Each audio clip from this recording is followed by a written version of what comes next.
हे सर्व मसाले आहेत त्याच्यामध्ये. ही साखर आहे, हे मीठ आहे, हे कोथिंबीर, मिरची, कढीपत्ता. त्यामध्ये मी 2 चमचे साखर टाकत आहे.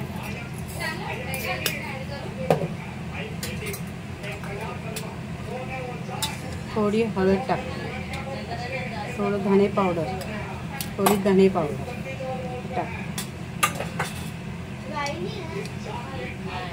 हे मीठ टाकलं. हे चांगलं मिक्स करून घेते.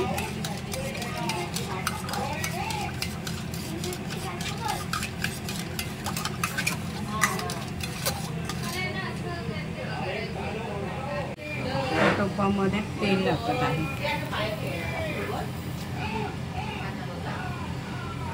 तेल टाकलं.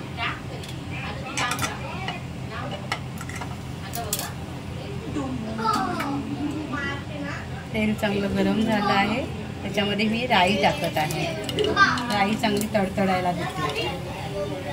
राई टाकते.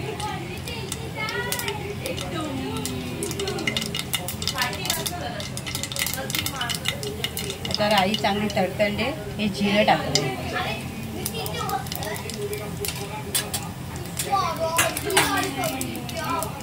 ही मिरची टाकत आहे.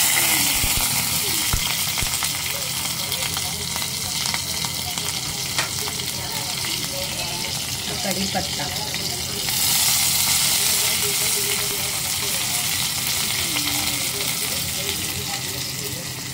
थोडा हिंग, थोडीशी हळद टाकली आहे, थोडी कोथिंबीर.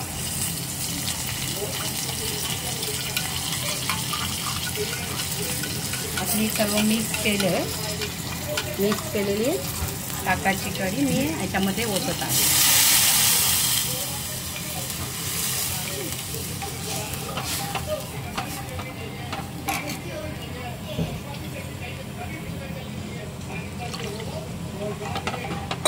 ही ताकाची कढी सारखी हलवतच राहायची, नाहीतर ही ताकाची कढी अशी हलवतच राहायची.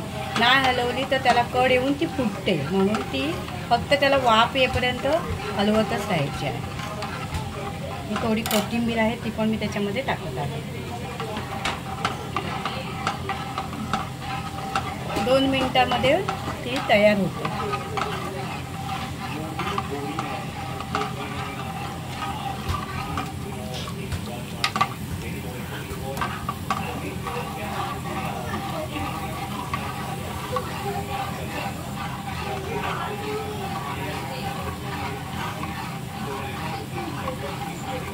प्रकारे आता ही ताकाची कढी तयार आहे.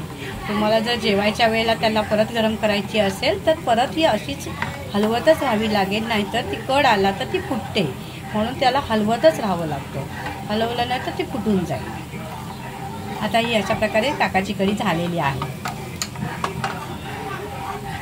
गॅस बंद केला तरी पण 2 मिनिटं ती तुम्ही हलवतच राहा.